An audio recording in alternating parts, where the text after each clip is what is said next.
pessoal, aqui é o Elson Azevedo e a gente está aqui com um episódio de uma série de vídeos chamada Quem é Quem? Nessa série de vídeos a gente vai conversar com pessoas importantes do departamento e que continuam no departamento, fazendo do Departamento de Psiquiatria da Escola Paulista de Medicina a melhor instituição de ensino de psiquiatria do Brasil. E hoje eu tenho o privilégio de conversar com o professor Dr. Luiz Dickmann.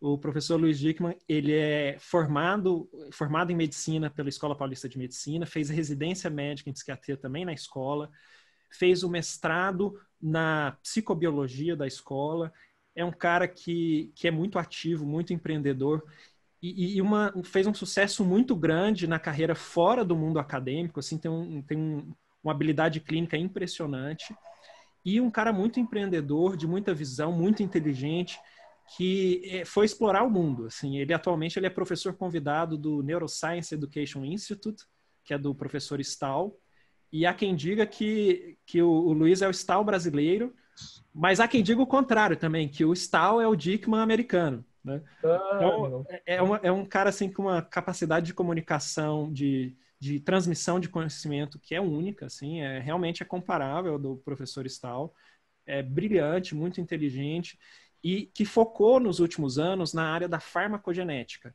né? A área principal de interesse nesse momento.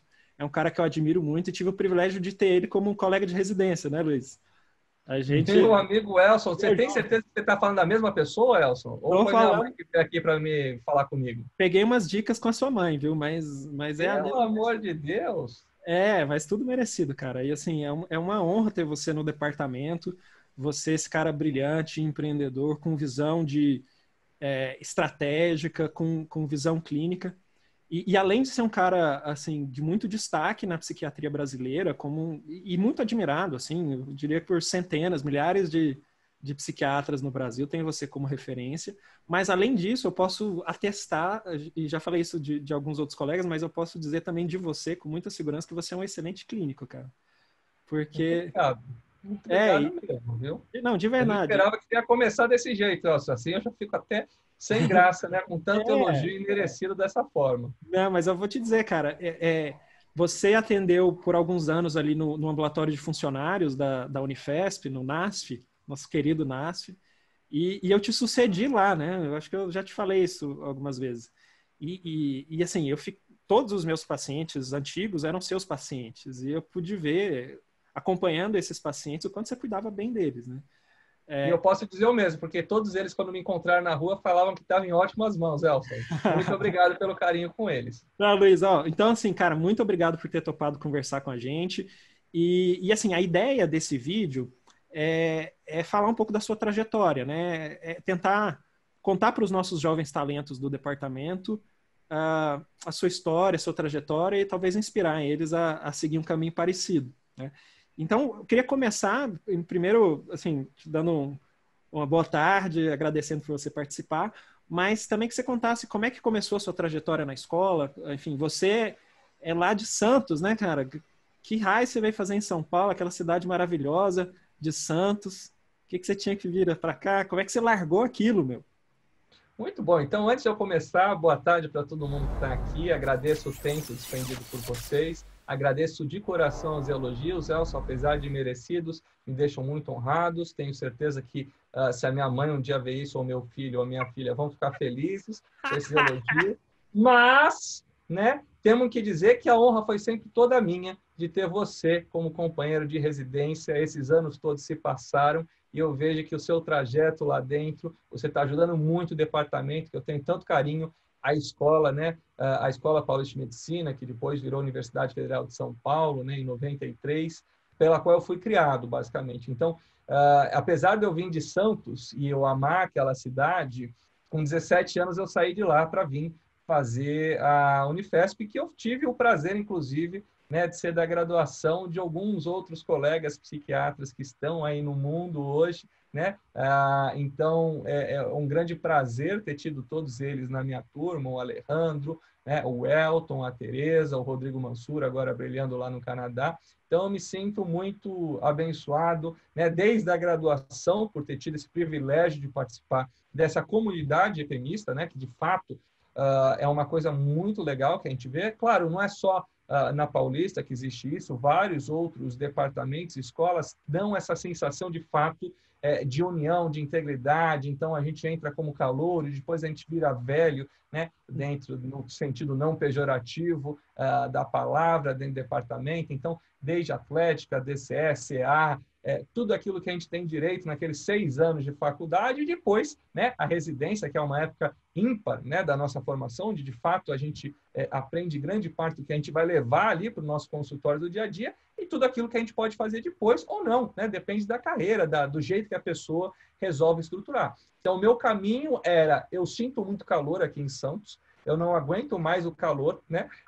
Lá eu considerava uma sauna úmida, então você tem a sauna seca e a sauna úmida. Lá, 2 da manhã, parecia que você estava 2 da tarde em relação ao calor. Então, eu tinha um problema, né? Eu suo muito, vocês podem ver aí, eu estou sempre com calor, e eu antes tinha 35 quilos a menos, então não é por falarem que eu estou acima do peso, não. Eu mesmo magrinho, eu tinha muito calor. Então, eu passava mal falando, gente, como é que pode? Estamos em julho aqui, esse negócio não esfria. Então, eu sonhava ir para um lugar um pouquinho mais frio. Aí, depois, eu sonhava em voltar para Santos um dia. Aí, toda vez que eu passo lá, eu fico um pouco, eu falo, não, é muito quente. Muito então, quente. Deixa eu voltar aqui para o ar-condicionado. Mas você sabe que o calor está tomando conta de São Paulo agora. Esse inverno foi meio mexerico, né? Porém, quem não está assistindo isso de uma forma não no mesmo momento que a gente, saibam que vai cegar uma super massa de uma frente fria gigantesca agora esse final de semana. Coisa então boa. você vai morder a sua língua, hein? Dá para curtir, hein? Ô Luiz, muito bom, cara. E assim, você tem que safra boa essa sua de graduação, hein? Rodrigo Mansur, Tereza, Alejandro, Elton, só caras feras, né? O André que depois entrou também com a gente. Um grande abraço para o André. Tantas pessoas que entraram, inclusive depois o Najar também. Um grande abraço para todos eles que estão aí espalhados pelo mundo, alguns no departamento, outros fora, mas todos com um presente brilhante e um futuro melhor ainda, tenho certeza. E aí, Luiz, como é que foi essa escolha pela psiquiatria, cara? Como é que você se interessou pela saúde mental? Foi algo assim, do fim do curso? Como é que foi essa história? Elson, você sabe de uma coisa? A minha história talvez seja um pouco diferente do usual. Eu nunca tinha pensado em ser médico, né? A minha ideia sempre foi ser engenheiro. Eu queria ser engenheiro da computação. Eu comecei a programar muito novinho, com 10 anos de idade. 10 anos? 10 anos. Gostava muito, né? Então, assim, Sério? eu tinha uma certa sorte. De alguma forma, eu apesar de tímido, eu conseguia ter relacionamentos sociais bons. Então, eu conseguia ter, dentro da escola, aquela turma do pessoal que estuda, né, vulgarmente chamado nerd, e o pessoal que não estuda e fazia bagunça. E, de alguma forma, alguma coisa aconteceu que eu conseguia estudar na época certa e me relacionava muito, muito bem com os meus amigos estudiosos, e eu tinha uma boa ponte ali com o pessoal da bagunça, que durante aquela semana de prova, né, eu acabava não saindo, não fazendo nada, então eu consegui, de alguma forma, sobreviver, né, a essa época de escola, de adolescência, que é uma época difícil. Então, apesar de nerd, dos gostos esdrúxulos que eu sempre tive, então muito videogame, muita programação, sempre gostei de tecnologia, a minha vida, para mim, seria isso, programação, engenharia da computação. Meu pai era engenheiro politécnico, então a formação, se eu posso dizer assim, se o meu pai um dia ver isso, o meu pai poderia dizer que é o seu Linneu, né? Um pouco mais mal-humorado. Então, um engenheiro anancástico, todo certinho, todo estruturado, que tudo tem que ser feito. E toda vez que eu saía, ele falava que tinha alguém estudando. Então, ele nunca foi muito reconfortante em termos de, pai, e se eu não passar? Não existe essa possibilidade, eu confio em você. Então, aquela ansiedade, eu sempre fui ansioso, né? Quem me conhece sabe que eu sou ligado no 220 ansioso. Eu sempre cresci com isso, mais uma mãe, né? Bastante diferente, a Laís, minha mãe. Se estiver ouvindo também, um dia um beijo para você, amo vocês de paixão. Minha mãe, de formação, era psicóloga, uma pessoa totalmente zen, uma pessoa muito bem resolvida. Ela exerceu durante um tempo, mas depois, quando a minha irmã, que é 2 anos mais velha, nasceu e eu nasci, ela parou para cuidar da gente naquele momento. Era uma outra época. E aí, ela largou a carreira dela. Mas eu cresci com aqueles livros de psicologia que eu nunca tinha lido. E aí, o que aconteceu, Elson? Eu estava com uma trajetória legal na programação, eu já trabalhava, ganhava um pouquinho de dinheiro programando coisas, etc. e tal. Então, comprava computadores melhores, comprava livro. E para mim era isso. Tanto é que eu prestei o treineiro de exatas, né, no segundo colegial. Só que aí aconteceu uma coisa. Eu comecei a me apaixonar muito por física e por filosofia. E aí eu fui falar para o meu pai, e você já imagina, meu pai é Nancasco, Politécnico da USP, já começou a pensar o que vai acontecer, né? Tenho vários amigos psicólogos, filósofos, físicos, são queridos, mas o meu pai preocupava o que seria do destino. Então, ele tinha essa certa dificuldade de ver que a gente conseguiria fazer a carreira que escolhesse, da forma que escolhesse, muito bem feito. Porque para ele, o filho dele ia ser engenheiro. Mas minha mãe adorava esse papo e deixava ele nervoso, dando corda para mim. E aí, algum dia, eu lendo coisas de física, programação e matemática, eu li um livro de Jung, né? Na verdade, não era de Jung, era sobre Jung, né? Não era as ideias de Jung, algum especialista no assunto que falava sobre as ideias, e eu nunca tinha ouvido falar de Carl Gustav Jung, nada disso, nem Freud. Assim, ouvi falar como todo mundo ouve, nem Freud explica, mas eu não tinha nenhum conhecimento sobre ele. E aí eu li aquele livro. E aí, Elson, fez nossa, que coisa interessante isso aqui. Ele falava de coisas que puxa, isso aqui faz sentido. E olha que o caminho que eu segui, né? Eu não tenho nada da psicoterapia hoje, adoro, eu tenho vários amigos, vários colegas, mas assim, eu me apaixonei naquele momento por Jung, né? Por assim dizer. E aí eu li logo depois os livros de Freud, li as brigas sobre eles, aquele menino de 17 anos, né? Lendo essas coisas e na dúvida. E aí eu pensei, o que eu vou fazer? Será? Eu quero ser psicanalista. Pensei, nem psicologia analítica, quero ser psicanalista. E aí eu falei, mas como é que eu faço para ser psicanalista? Eu poderia ser psicólogo ou poderia ser psiquiatra. Só que psiquiatra precisava ser médico, né? E aí eu fui à minha mãe, eu falei, mãe, o que eu faço? A minha mãe, não, deixa seguir, você tem tempo. E meu pai, não, para com isso, Laís, você tem que pôr o menino no rumo, nada disso de ficar com tempo. Bom, o que aconteceu, Elcio? Ela me levou num professor dela, que era o Cancelo, um grande querido, né, uma referência lá em Santos. Conversei uma vez com ele para falar orientação vocacional, né, para conversar sobre as dúvidas. E ele me indicou o seguinte, Luiz, você está numa dúvida, né, é um cara de muito sucesso acadêmico e clínico lá como psicólogo, lê um livro chamado O Erro de Descartes, né, de Antônio Damasio. Se você gostar, tem grande chance de você gostar de neurologia ou psiquiatria. E aí você teria uma chance maior, se mudar de ideia no meio do caminho, fazendo medicina, de escolher outra coisa. E aquilo me pareceu mais interessante, porque eu estava em dúvida, né? E se eu não foi isso, né? Porque essa pressão, putz, o que eu vou fazer? 17 anos, resto da minha vida, blá, blá, blá, blá, blá, blá. Você sabe, você também deve ter passado por isso, Celso. O quanto é difícil tomar uma decisão tão cedo na nossa vida. E aí eu li o livro e achei fantástico. Contava lá Phineas Gage, né? Aquela barra que explodiu, transfixou o pré-frontal dele, e um cara que era genial, ficou frontalizado, era um engenheiro, né? Passou a ficar hipersexualizado, falando palavrão. Ou seja, mudou o comportamento, mas não tinha mudado o cognitivo dele. E aí, o que aconteceu? Eu falei, é isso que eu quero. E aí, em março do terceiro colegial, eu decidi, não, eu não vou prestar engenharia, eu vou prestar medicina. E aí foi o que eu fiz. Eu já vinha estudando muito, eu estudei muito, primeiro, segundo, terceiro colegial, estudando muito, né? Eu tinha um grupo, nessa época eu já tinha me afastado do pessoal da bagunça, e o primeiro, segundo, terceiro colegial foi estudando muito, então meus 5 melhores amigos, né, estudavam muito também. E aí eu falei, eu quero medicina. E aí eu caí pensando, eu vou fazer psiquiatria. Então eu entrei para fazer psiquiatria, e olha só o mundo, Elson, como ele dá voltas. Eu era contra a indústria farmacêutica na época, eu achava que as medicações eram para controlar sintomas e não tratar de fato. Eu acharia que eu resolveria todos os problemas do mundo, né, com um recurso importante, que é a psicoterapia, que era o que eu pensava que seria psicanalista, e entrei para isso. Então, olha só o mundo, como que eu fui parar em farmacogenética, né? Como que a minha área toda hoje de especialização e o que eu mais curto na vida é psicofarmacologia, farmacologia básica, mas para você ver como o mundo dá voltas. Mas assim, eu me mantive fiel dentro da escolha ali da psiquiatria durante 6 anos, apesar das pessoas falarem, você vai mudar. E não mudei. Que história bonita, hein, Luiz? Assim, eu acho que a gente nunca teve a oportunidade de conversar sobre isso, né, Elson? Não, acho que não.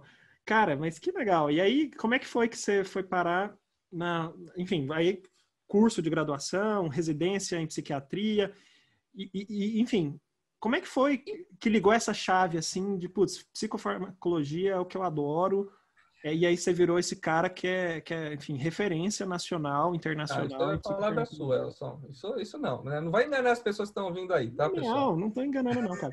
Assim, tenho milhares de psiquiatras e médicos no Brasil que concordam comigo, que tem você como referência, que, não é algo que se finge, não é algo, assim, o conhecimento transborda, assim, e de um Poxa, jeito que as obrigado. pessoas entendem, né, cara? Como é que foi isso? Então, olha, Elson, olha que interessante. Então, eu entrei para ser psiquiatra e aí comecei a cursar, né? Anatomia, bioquímica, genética, fazendo aquelas matérias básicas, primeiro, segundo ano. Mas eu falava, e a minha psiquiatria? Cadê a minha psiquiatria? Eu quero minha psiquiatria. Inquieto, que eu era e que eu sou até hoje, que eu espero que eu morra assim, eu fui atrás do departamento. E atrás do departamento, o que eu posso fazer aqui no departamento? Menino de primeiro ano, fazendo o que lá perdido? Né? O Fidalgo, que é meu veterano, era segundo ano, era mais ou menos igual. Ele estava fazendo a mesma coisa, só que um ano na frente. Então, eu fui lá, ele já estava lá no departamento, um ano a mais, eu entrei, e aí eu comecei a fazer a monitoria de psiquiatria. Que aí eu vou mandar um grande abraço para o professor Geraldo Galender, ou Galender, depende do jeito que você for pronunciar, que nos acolheu lá. E aí foi o meu contato cada vez maior nessa área com psicodinâmica. E logo depois entrou, né? Eu peguei a monitoria, o finalzinho do Cássio Pita, o meu grande Uau! xamã, o cara que mais me influenciou dentro da escolha, e talvez ele seja o grande responsável, não sei se ele sabe, mas por esse caminho que eu trilhei dentro da psiquiatria. E aí o Cássio, eu peguei o finalzinho dele na monitoria porque ele estava assumindo o departamento de psiquiatria como chefe na época. E aí ficou a professora Ana Chaves, querida, muitos beijos, muita saudade de você, profa. Entrou a Ana Chaves e aí a gente revezava de 15 em 15 dias Ana Chaves e Geraldo e fazendo. Só que a minha inquietação ainda continuava. Eu falei, eu quero atender esse pessoal. E aí, não, Luiz, você é maluco, você está no segundo ano, você vai atender ninguém, você vai conversar, se quiser, conversa ali, né, com os outros alunos. Não, mas eu queria ver o atendimento, eu sou enxerido, eu quero saber como é, como é que funciona. Bom, e aí, mais uma vez, falei com algumas pessoas no departamento, a maioria, né, olhou com aquela cara de, putz, o que esse aluno tá... Então, a primeira dica aí, pessoal da graduação, enche o saco dos outros, né? Água mole, pedra dura, tanto bate até que fura. Fiquei lá enchendo o saco, caiu no ouvido do Geraldo, o Geraldo falou, puxa, tá aí uma boa ideia. E aí a gente criou no segundo ano da minha graduação a Liga Acadêmica de Saúde Mental, a LASME, né?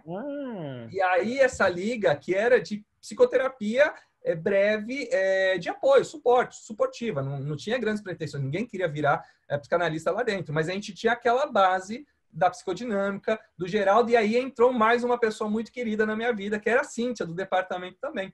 E aí a Cíntia nos acolheu, apesar de novinhos, né? Deixava a gente acompanhar e a gente atendia em trio, aí depois atendia em dupla e ajudava, e logo depois supervisionava. Não tinha prescrição de medicação, era conversar, tirar a ideia e aliviar o sofrimento daquelas pessoas que eram pacientes de algum ambulatório lá, né? Então, essas pessoas, né, eu só posso agradecer, porque elas, de fato, moldaram e ensinaram para a gente aquele princípio ali de uma anamnésia toda torta, né? Porque não era uma anamnésia da semiologia, né, do terceiro ano. E aí, o que aconteceu? A gente foi construindo essa LASME, a LASME foi crescendo, e aí virou minha filha naquela época. E aí, o que aconteceu? Cresceu, as pessoas entravam, a gente fazia curso, era muito legal, era muito divertido, Elcio. Assim, eu realmente, meu olho brilhava naquela época por isso.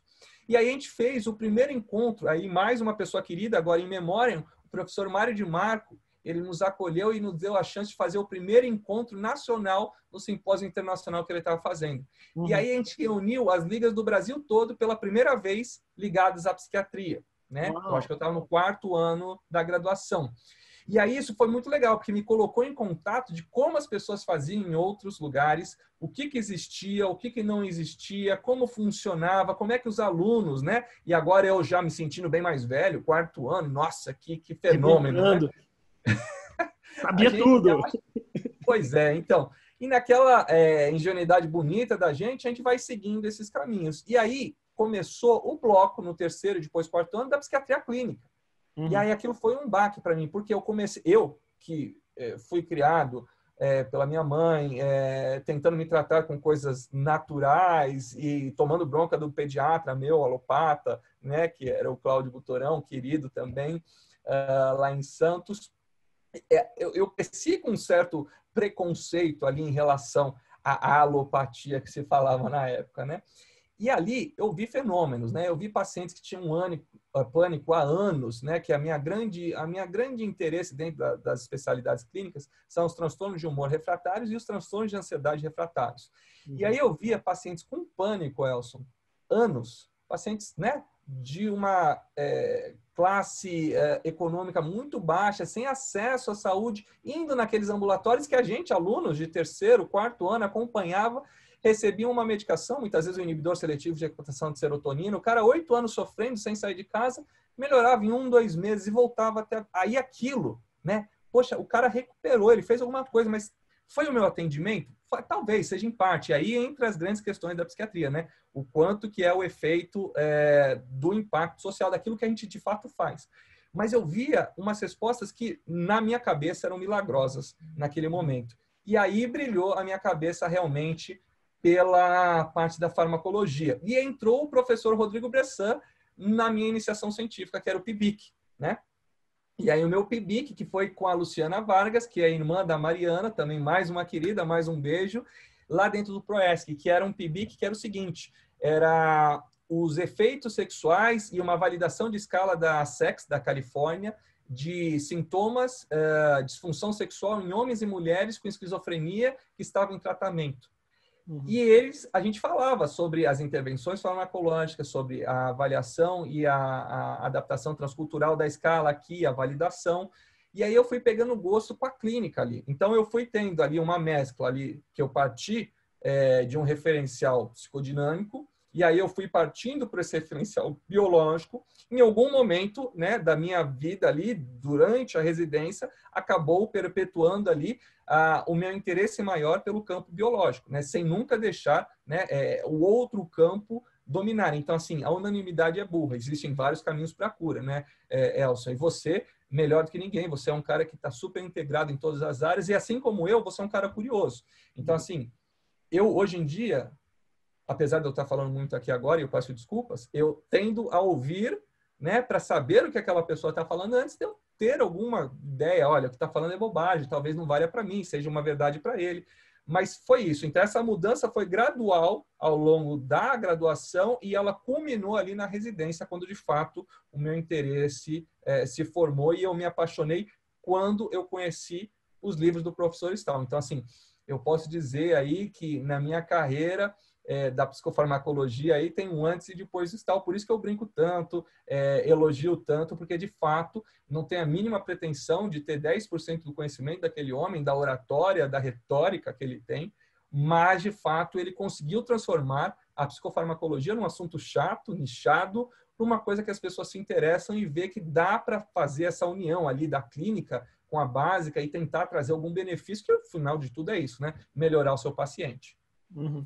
Não, não, é engraçado, né? Eu lembro que a primeira vez que eu vi o livro do Stahl, tem aquele figurinha dos radicais livres, não sei se você lembra, um hippiezinho com um cartãozinho de liberdade. Que coisa. O Stahl, é o que eu falo, é a psicofarmacologia for dummies, né? Então, assim, era muito legal. Você via aquele desenho, parecia para retardado, mas o texto, desculpa, né? Sem falar num tom pejorativo, mas era a brincadeira exatamente essa. Você via, você fala, gente, eu vou entender isso, eu não sei nada, mas você lia, era um assunto complexo, explicado de uma forma muito simples.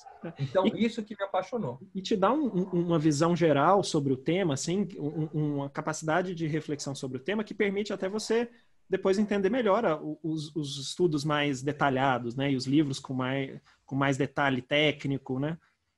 Se a gente não tiver essa visão geral, fica difícil se aproximar de um tema. Perfeito. E aí, cara, você entrou na residência e eu não sabia dessa sua história toda, assim, dentro da graduação. Você entrou na residência já com bagagem grande de psiquiatria, né? E eu tendo a dizer que toda essa sua história na psicodinâmica e na terapia te moldou também como clínico, né? Porque você tem uma capacidade de escuta diferenciada, de acolhimento. Eu posso dizer isso até não só dos seus pacientes, porque eu não fico nas suas consultas, mas eu converso com Vai pacientes que saber. já foram seus, mas também na relação com o outro, né? Com os colegas, com os amigos, com os alunos, né? As pessoas que assistem suas aulas, que é uma relação assim, de alguém que sabe se relacionar com o outro, né? Não sei se isso você faz essa associação ou você acha que isso já é prévio de você antes? Você sabe, Elson, é o que eu falo, assim, antes de mais nada, e parece piegas falando, mas de fato o que importa é o ser humano. Alguns vão falar que é o meu signo, que é câncer, outros vão falar que é uma interação entre ambiente, estresse, genética, criação, influência paternal e de autoridades iniciais, uso de substâncias, hormônios, e tudo isso vai moldar o que a gente é. E outros vão falar que pode ser o nosso signo. Mas, assim, eu sou um cara 1000 vezes família. Assim, eu vivo pelos meus 2 filhos, o Lucas, de 7 anos, a Ana Luísa, de 4, quase 5, e a minha esposa, Paula, que é neurologista, e pelos meus amigos. Eu sou um ser social. Então, assim, eu gosto muito de estar aqui com você, mesmo que virtualmente. Eu me sinto do seu lado. Eu gosto de ouvir as histórias dos outros, então eu brinco muito, e hoje um dos meus melhores amigos dentro da psiquiatria, um abraço aí, o Álvaro, né, do Rio, que é um professor de 72 anos, que parece que sou eu falando comigo mesmo, mais velho. Por quê? Porque é cheio de pique, 1000 ideias, que eu falo, nossa, mas será que eu vou continuar assim daqui a 20 anos? Será que o pique acaba? O que acontece? E para os pacientes, será que eu vou cansar de atender um dia? Será que isso vai se tornar monótono? É porque a gente fica, esses medos, esses fantasmas, não sei se acontece com você, Elson, mas várias vezes eu penso, pô, mas será que eu vou conseguir continuar fazendo isso que eu estou fazendo com tanta vontade daqui a um tempo, ou eu vou enjoar? E eu tinha esse medo com 17 anos. E às vezes eu ainda penso, pô, eu tenho 35 hoje, passou 18 anos e eu ainda estou com a mesma vontade que eu estava, talvez até mais, né? Porque hoje em dia eu tenho uma bagagem. E eu acho que sim, né, a formação, apesar de eu não ter nada de psicoterapeuta, não faço psicoterapia, as minhas consultas são longas e eu escuto e eu converso. Então, o que eu mais gosto, por que falam que você gosta tanto de psiquiatria? Porque eu vejo várias novelas diferentes, né? Então, assim, cada paciente, você vai fazendo parte daquela história, e apesar da gente não estar lá para dar sugestão e moldar, né? Ou seja, a escolha de cada um, mas eu não consigo hoje em dia, e isso é uma coisa que sempre foi difícil. O Geraldo, eu enchia toda vez o saco do Geraldo, porque eu não conseguia o tal do silêncio constrangedor. Se você ficar quieto na minha frente e eu ficar aqui quieto, eu vou ficar angustiado. Então, Geraldo, se isso era para eu mudar, desculpa, passaram 15 anos, eu não consegui mudar em relação a isso. Eu não consigo ficar olhando para sua cara, você vai ficar olhando para a minha, e eu vou respeitar. Não, não consigo. Eu não nasci para isso. Então, assim... não dá para psicanálise. Não, a escutativa, ficar ali atrás, mas de jeito nenhum, eu não consigo. Me dá ciricutico, Elson. E aí, o que eu acho? O que mudou de fato? Qual foi o pulo? E aí eu tenho que agradecer mais uma pessoa. Então, hoje, essa fala basicamente é de agradecimento, Elson. Eu tenho que agradecer o professor Rodrigo Bressan, que foi meu orientador. Por quê? Eu, apesar de as pessoas acharem que eu sou extrovertido e falante e não tenho nada de timidez, eu sempre fui um menino muito ansioso e muito tímido. Então, assim, eu tenho facilidade, depois que eu conheço, e falar às pessoas, quer dizer, eu tinha, né? Hoje em dia melhorou muito. E a minha grande dificuldade era apresentar. Então, assim, eu só fazia tudo para não apresentar na faculdade. E aí, eu conto essa história. Chegou na embriologia uma aula da professora Sandra e da Mirena, um beijo para vocês, que eram 6 pessoas no grupo e tinham, né, 6 apresentações. E aí, sorteio para a primeira. Eu tinha estudado, mas tinha feito as coisas porque, né, poderia ser chamado. Fui chamado. E aí dá frio na barriga, dá medo de dar branco, dá ansiedade, mão gelada, né? Aqueles sintomas adrenérgicos. E aí fiz aquele negócio na minha boca e tal, tudo bem, beleza. Segunda vez, né? Sorteio, mas eu já tinha ido, então não vou ir de novo. Só que dois de novo, 1/6 vezes 1/6, 1/36. Azar. Professor, eu já fui. Não, Luiz, sorteio é sorteio, pode ir. E aí fui lá, já não tinha estudado tanto, Nelson. Por quê? Porque eu não ia apresentar. E aí aquele já me deixou mais nervoso, porque eu não tinha o conhecimento daquilo e eu tive que dar uma improvisada lá na hora. E eu, lembrando, meus sintomas somáticos piorados. E aí a terceira foi a vez que eu cheguei, e aí Fui chamado 1 sobre 6, sobre 1 sobre 6, sobre 1 sobre 6, dá mais sobre 1 sobre 200 avos. Ou seja, não vou ser chamado, né? Fui chamar de novo. Uau. Mas, professora, 2 vezes eu tenho que dar oportunidade para os outros. Para de enrolar, Luiz, vai lá. E aí eu já não sabia. Não tinha isso, não ia na minha cabeça ser. E aí, aquele vexame, né? Aquela sensação horrível. E aí eu contei uma piada lá, sem graça, mas só para... Aí a professora falou, não, pode vir, Luiz, pode descer, deixa. Eu sei que você não vai apresentar agora. E aí eu fiquei com aquela, meu Deus do céu, não quero mais apresentar, não quero mais fazer isso, não é para mim, etc e tal. E aí o que aconteceu? Estava com o professor Rodrigo Bressan, meu PIBIC, e chegava o tal do congresso do PIBIC. Você tem que apresentar anualmente o seu projeto. E eu não queria. Eu falava, professor, eu não posso fazer um escrito ali, eu faço um trabalho, eu faço tudo, mas não me faz apresentar lá na frente de todo mundo. Ele falou, não, Luiz, tem que ir, você domina o assunto. Eu apresentei para ele, você sabe bem, você precisa treinar. Eu falei, mas professor, vai ficar ruim, eu vou ficar nervoso. Não, Luiz, não tem jeito, faz parte. Aí ele me contou o seguinte, olha, quem conhece, né, a figura que é o professor Rodrigo Bressan, um dos caras mais titulados academicamente, mas uma pessoa muito simples e agradável no seu convívio pessoal, ele falou o seguinte, ó, Luiz, e me perdoa se eu estiver contando alguma coisa errada, Bressan, eu estou contando um segredo aqui. Ele falou, ó, Luiz, eu fiz o meu doutorado, o pós-doc, na King's, se eu não me engano, não foi, Elson? Foi. Lá na Inglaterra, e aí era o Calgary, a validação de escala. Bom, resumo da história, ele tinha que apresentar para os caras que eram os caras da psiquiatria mundial, numa língua que não é a dele, que era inglês, de um assunto que era super técnico, etc. E ele falou o seguinte, Luiz, você vai fazer o seguinte, você vai ensaiar 30 vezes a mesma fala que eles pediram. 30 vezes. Eu falei, não, professor, 30 vezes é loucura. O que eu vou falar 30 vezes a mesma coisa? Você vai falar, eu falei para minha mulher, eu falei para os meus amigos, eu falava para o espelho, e foi perfeito, o negócio fluiu, etc. E eu achando, Bressan, que história é essa, né? Bom, 3º ano, né? Ali ainda com as ideias para botar no lugar, não, acho que era 4º ano, se eu não me engano. E aí eu ensaiei a tal das 30 vezes. Minha avó tinha Alzheimer, hoje já é falecida, na época eu falei para ela umas 3 vezes, né? Coitada, ela não lembrava do assunto. Falei para minha irmã, falei para minha namorada Paula na época, hoje é minha esposa, falei para minha mãe, falei para o meu pai, falei para o espelho, dei a tal das 30 vezes. E aí, na hora, Elson, o negócio fluiu de uma maneira assim, eu sabia de trás para frente, frente para trás, não precisava olhar no slide, sabia a hora de apertar o botão, sabia tudo. Tudo daquele assunto, que é um assunto de 15 minutos que eu falei 30 vezes a mesma coisa. Aquilo, Elson, então essa é uma dica aí comportamental. Aquilo ligou uma chavinha em mim, foi um sucesso. As professoras tinham elogiado muito, ou seja, daquele fiasco que era a minha apresentação antes, passou a ser uma coisa super elogiada. As pessoas, nossa, mas você nasceu para isso, Luiz, você fala super bem. E eu rindo na minha cabeça, né? Mal sabem elas com quem que elas estão falando. 30 vezes. E aí, aquilo me ligou uma chavinha. A partir daquele momento, eu passei a gostar de apresentar, e aí no outro ano foi legal, foi sucesso, e aí na residência era gostoso fazer, porque o negócio é dominar o assunto. Então, hoje eu consigo improvisar. Naquela época, era muito ensaiado. Então, depois de tanto você fazer, hoje já não é um sofrimento estar aqui na frente da câmera, conversando com você, 3.000 pessoas lá na frente. Dá. Agora, antes não dava. Então, eu acho que essa é uma dica que eu dou para o pessoal mais novo. Treino. Tudo na vida, Elson, é treino.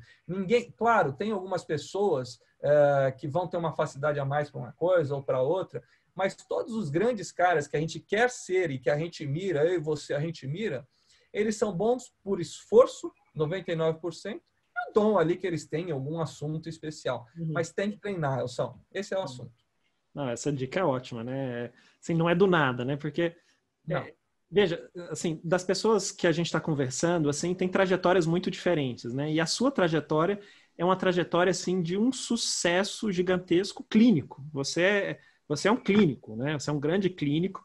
É o que eu gosto. E assim, se for pensar na escola, a gente tem grandes clínicos, nossos professores, né? O professor Cássio Pita, a professora Luciana Sarim, professor Jair, professor Del Porto, enfim, depois pode ir citando vários, né? O professor Rodrigo Bressan, professor Itiro, sabe? Clínicos, assim, muito bons, professor Júlio Noto, pessoas que a gente pôde conviver. E eu acho que a academia, né, foi tendo um foco muito grande na pesquisa, e claro, a pesquisa é fantástica, a gente adora, eu sei o quanto que você pesquisa bem também, mas você carrega também essa tradição da excelência clínica, né? E não é do nada, né? Você contando, eu não sabia, mas você contando essa sua trajetória, você foi se preparando desde os 17 anos, né? Na psiquiatria, se aproximando do tema, vendo várias abordagens. Então, quem vê você, eu, por exemplo, que te conheci na residência, e assim, putz, mas assim, o cara disparado, o cara de maior sucesso clínico da nossa geração, assim, disparado no Não, consultório. não, são Eu menos, falando assim, menos. cara, mas como? E aí você explica como, assim, trabalho. Assim, anos de esforço. Uma trajetória que para algumas pessoas começou na residência, na sua trajetória começou no primeiro ano de faculdade, né? E não é comum. E eu nem acho que os nossos jovens, assim, necessariamente precisem, mas ao mesmo tempo, saber o valor do esforço, né? Que não é do nada. Quem vê você, o seu sucesso, às vezes não sabe esse caminho todo que você trilhou para conseguir ser um clínico de mão cheia que você é. E aí, não só um clínico de mão cheia, mas um professor de mão cheia, com muitos alunos que te admiram. E esse interesse todo pela psicofarmacologia, foi fazer mestrado na psicobiologia, aqui da escola, que assim, a pós-graduação do departamento de psiquiatria é espetacular. Agora, a psicobiologia, eles têm, como é eminentemente de pesquisa, né? São caras muito dedicados para pesquisa e para ciência e com muito dom de ensinar também, né? Eu acho que você aproveitou muito essa estadia lá, não é, Luiz?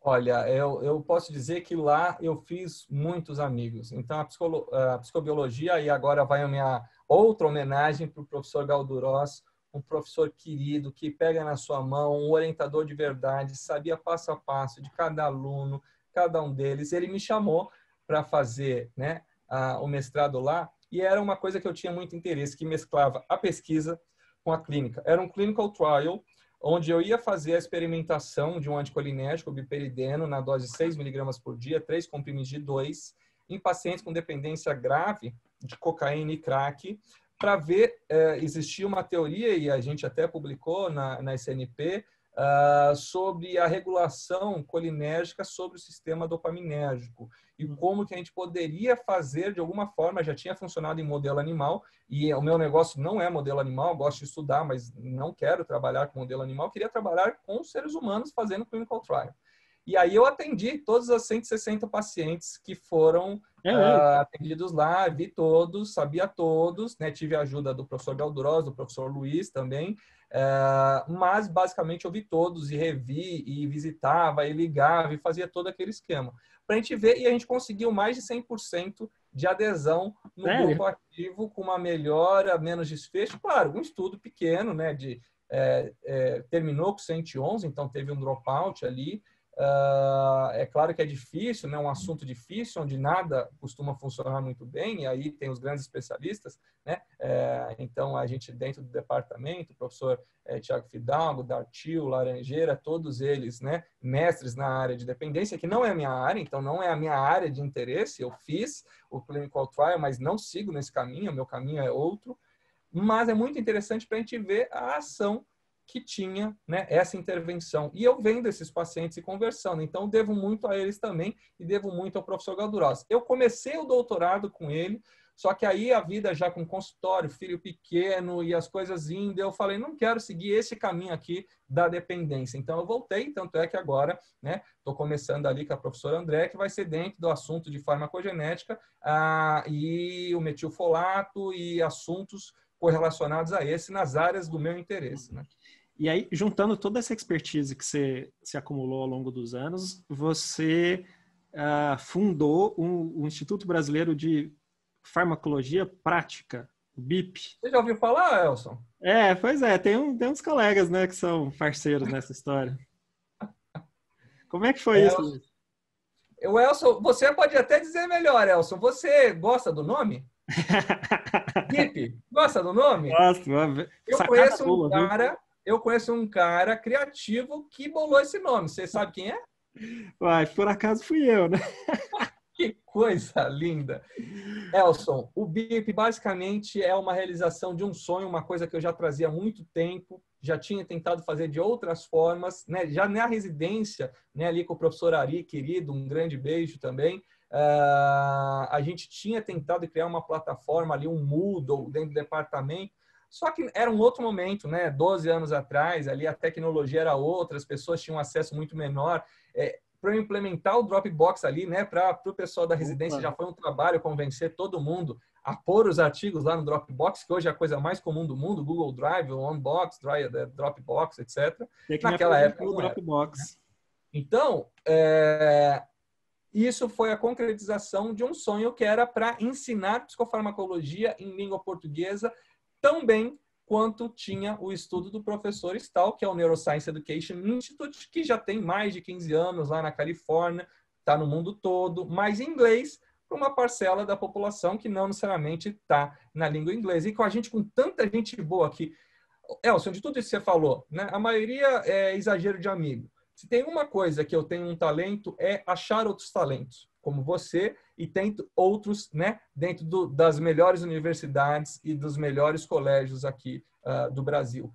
Eu sei reconhecer um talento e eu sei achar o melhor daquela pessoa para doar para os outros. Ou seja, é isso. O BIP é feito de pessoas legais transmitindo conhecimento, agregando, fazendo uma família, uma comunidade, algo que vai muito além de uma empresa, né? A ideia é exatamente isso, é conseguir democratizar a informação, né? Gratuita, legal, juntar pessoas, grupos de discussão, clínica, todo mundo eleva o nível, porque é o que fala, você põe uma régua ali no Brasil a mais, e aquela régua, o que vai se beneficiar? O paciente. É fato, né? Porque no final das contas, se o camarada, que não é psiquiatra, mas está no PSF, tratando lá no interior do estado, onde tem poucos recursos no SUS, ele sabe manejar melhor um psicofármaco que ele não tem a rede de estrutura para encaminhamento, matriciamento e tudo aquilo que a gente tem em São Paulo, eu vou estar tratando, no final das contas, melhor. Eu não vou tratar um transtorno de ansiedade generalizada com benzodiazepínico o resto da vida, né? Simplesmente. Benzo é ótimo, ele funciona super bem, mas ele não é um tratamento de escolha, primeira linha, assim, para o resto da vida, sem nenhum outro tratamento junto, né? Eu tenho que entender, tirar o preconceito, trazer a concepção das neurociências para o dia a dia das pessoas. Basicamente, este é o caminho que eu acho que é o futuro para o Brasil e para o mundo. Cooperação, tá? Um ajuda o outro, todo mundo se ajuda, né? Eu aprendo muito mais porque eu estou vendo todo mundo comenta e eu junto, aglutino e repasso a informação. Então as pessoas falam, por que você faz tudo isso? Eu faço porque eu aprendo, né? Então, antes de tudo, Elson, eu gosto de estudar, né? Eu sou curioso e, assim, se ficar nisso, para mim já está ótimo, né? Então, assim, se a gente puder trazer alguma coisa a mais, como a gente tem trazido, recursos para o departamento, para os pacientes, agora ajudar outras instituições também, porque eu não quero que seja uma coisa nichada. Não é o departamento da escola, apesar de ser a minha casa, o meu departamento, o lugar onde eu cresci, eu devo tudo da minha formação.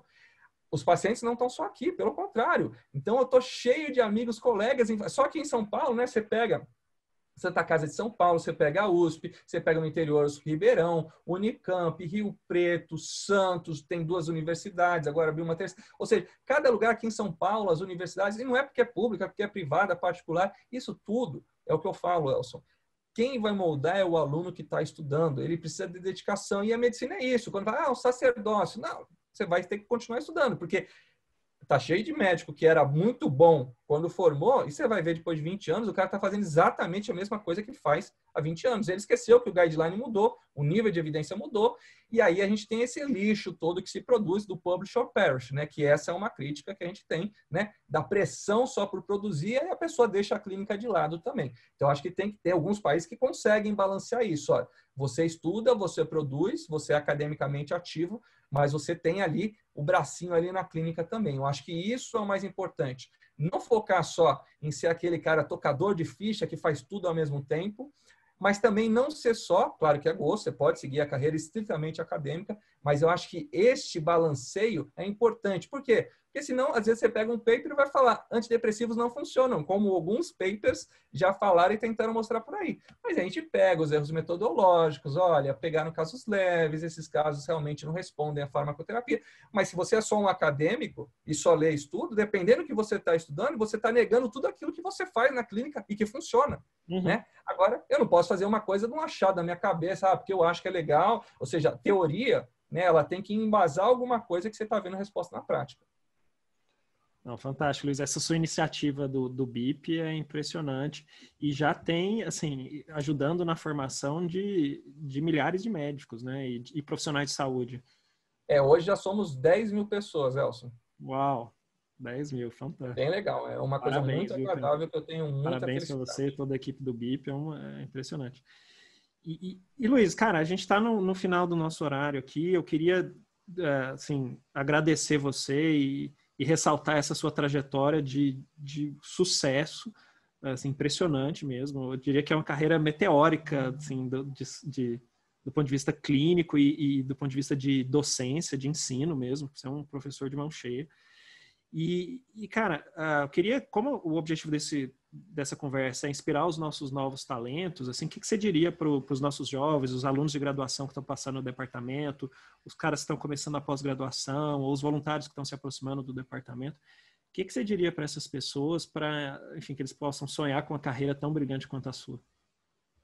Elson, então, mais uma vez, agradeço muito, agora sem brincadeira, né, você ter lembrado de mim para me chamar para fazer esse vídeo. Fico muito honrado, muito agradecido. Os elogios, eu sei que são sinceros da sua parte, apesar de exagerados, mas o que eu acho que é mais importante, Elson, e agora sem demagogia, é tentar ir lá e fazer o projeto, encher o saco do seu professor, ir atrás, ter ideias. Então, mas olha, o Luiz acertou e fez o BIP, é super legal, bacana. Mas para isso eu fiz uns 20 projetos aí que não deram certo. Aí você pode perguntar para minha mulher, tá toda hora brigando comigo, falando, para de inventar as coisas. Ou seja, você não vai acertar de primeira. Oi? Larga essa moto. A moto. Não, eu já fiz até uma promessa que eu vou lá. Né, uma das coisas que eu mais gosto de fazer é do motociclismo. Eu tive várias motos, adoro mesmo, mas eu fiz uma promessa, dependendo do que acontecer, eu vou vender essa moto em breve, aí eu vou ficar só em off-road e em pista, tá, Elson? E não vou ter mais a rua, que é o perigo. Mas, então, como que veio a moto na minha vida? Enchendo o saco da minha mulher, né? Era todo dia falando o mesmo assunto, sem parar. Água mole, né? Água mole, pedra dura, tanto bate até que fura. Então, o dia que ela falou assim, se você morrer, eu não vou no enterro, foi pronto. Foi um sim. É um sim torto, mas foi um sim. Então, assim, domine as palavras, domine as técnicas, como diria Jung, domine todas as teorias, mas quando você está falando com uma outra alma humana, seja uma outra alma humana, por mais que chata. Tá? Então, assim, insista, bata, vá atrás do seu sonho, faça as coisas, tenha iniciativa, junte pessoas, não faça nada sozinho. Na vida, nada sozinho você não vai conseguir chegar muito longe. Então, o grande segredo de você fazer grandes coisas é ter grandes pessoas boas do seu lado, né? Então, falar, esse cara não pode ter chegado lá porque tem TDAH. As pessoas acham que eu tenho TDAH, mas eu continuo negando, falando que eu não tenho. Mas você vê que perto de um CEO XYZ de uma empresa que você gosta muito, TDAH, tá cheio de cara muito bom junto com ele, do lado dele, atrás dele. Então é isso, é aglutinar as melhores pessoas. E o pior está fazendo é isso, né? É tentar trazer um pouco ali de cada lado, porque as pessoas estão aí dispersas no mundo, e esse jeito, a tecnologia está conseguindo trazer um mais perto do outro. A gente está conseguindo unir o Brasil todo. Então, todo dia lá no nosso grupo, é o pessoal do norte e do sul falando a mesma coisa que a gente está fazendo aqui. Ou seja, não tem nada de diferente, a não ser, eventualmente, a quantidade de recursos que tem na sua cidade, que vai diferenciar o meu estudo do pessoal que está no Japão, que está na China, que está na Índia, que está em qualquer lugar, na África, na Europa, num grande centro, no King's College, na Califórnia, NIU, ou qualquer coisa que você vá falar. A gente pode ter o mesmo acesso, o mesmo conhecimento. A gente não é menor do que ninguém, não tem complexo de inferioridade. Ou seja, deixa aí a seu menino, a sua criança, e seja criança, continue brincando, mas lembre-se, enche o saco dos seus professores. Esse é o segredo.